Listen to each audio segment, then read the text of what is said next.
முதல் வாசகம். அனனியாவே, கூர்ந்து கேள். ஆண்டவர் உன்னை அனுப்பவில்லை. அப்படி இருந்தும் இம்மக்கள் பொய்யை நம்பும்படி நீ செய்துவிட்டாய். இறைவாக்கினர் எரேமியா நூலிலிருந்து வாசகம். 28வது அதிகாரம் 1-17 முடிய உள்ள இறைவார்த்தைகள்.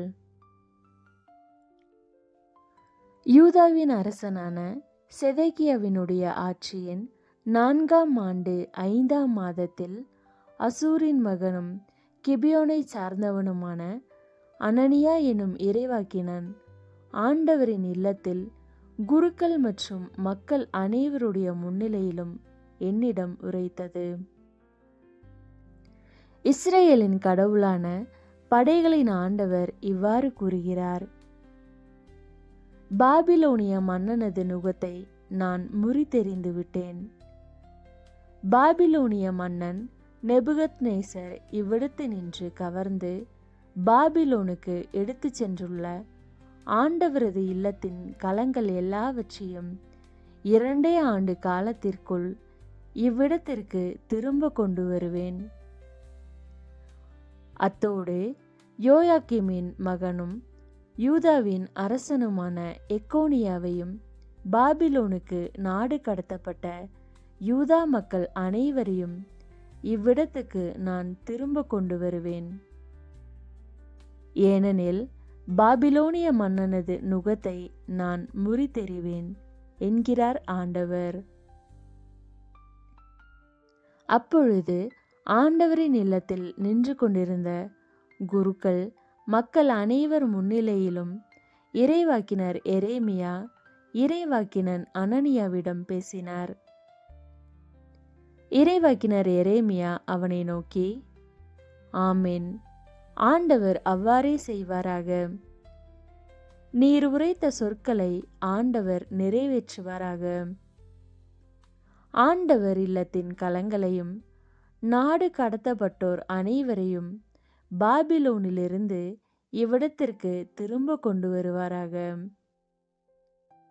ஆயினும் செவிகளிலும் மக்கள் அனைவரின் செவிகளிலும் விழும்படி நான் உரைக்கும் இச்சொல்லை கவனித்து கேளும்.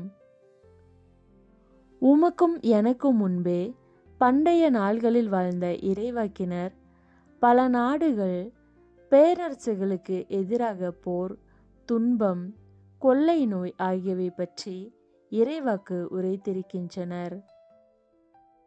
நல்வாழ்வை முன்னறிவிக்கும் இறைவாக்கினரை பொறுத்தவரை அவரது வாக்கு நிறைவேறும் பொழுதுதான் ஆண்டவர் அவரை உண்மையாகவே அனுப்பியுள்ளார் என்பது தெரிய வரும் என்றார். அதை கேட்ட இறைவாக்கினன் அனனியா இறைவாக்கினர் எரேமியாவின் கழுத்தில் இருந்த நுகத்தை பிடுங்கி முறித்தெறிந்தான். மேலும் அனனியா எல்லா மக்கள் முன்னிலையிலும், ஆண்டவர் கூறுவது இதுவே: இவ்வாறே பாபிலோனிய மன்னன் நெபுகத்நேசரின் நுகத்தை இன்னும் 2 ஆண்டுகளில் மக்களினத்தார் அனைவருடைய கழுத்தினின்றும் பிடுங்கி முறித்தெறிவேன் என்றான். உடனே இறைவாக்கினர் எரேமியா அவ்விடம் விட்டு அகன்றார். இறைவாக்கினன் அனனியா இறைவாக்கினர் எரேமியாவின் கழுத்தில் இருந்த நுகத்தை முறித்தெறிந்த சில நாள்களுக்கு பின்னர் ஆண்டவரின் வாக்கு எரேமியாவுக்கு அருளப்பட்டது. நீ போய் அனனியாவிடம் சொல், ஆண்டவர் கூறுவது இதுவே: நீ மரநுகத்தை முறித்தெறிந்தாய், அதற்கு பதிலாக இரும்பு நுகத்தை செய்து கொள்வாய். ஏனெனில் இஸ்ரேலின் கடவுளாகிய படைகளின் ஆண்டவர் கூறுகிறார்: இந்த மக்களினத்தார் அனைவரின் கழுத்தில் இரும்பு நுகத்தை வைத்துள்ளேன்.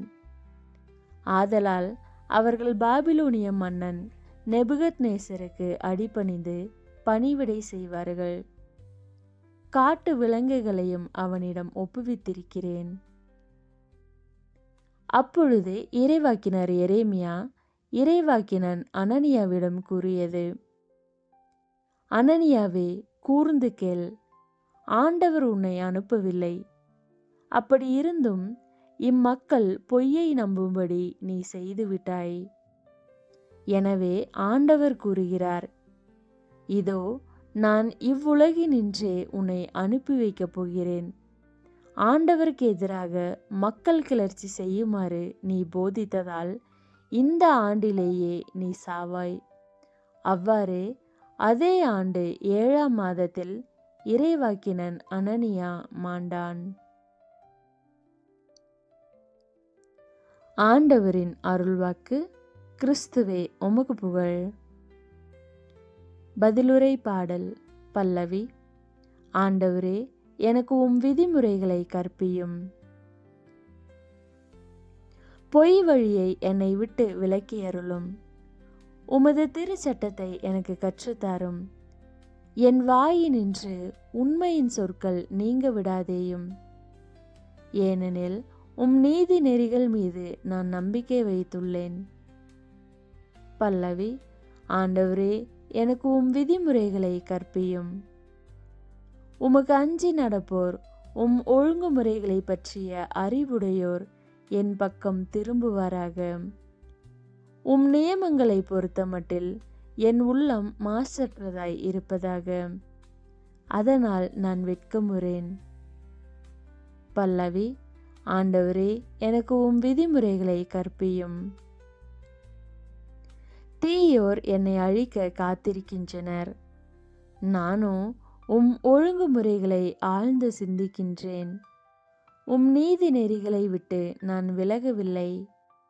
ஏனெனில் நீர்தாமே எனக்கு கற்றுத்தந்தீர். பல்லவி. ஆண்டவரே, எனக்கு உம் விதிமுறைகளை கற்பியும்.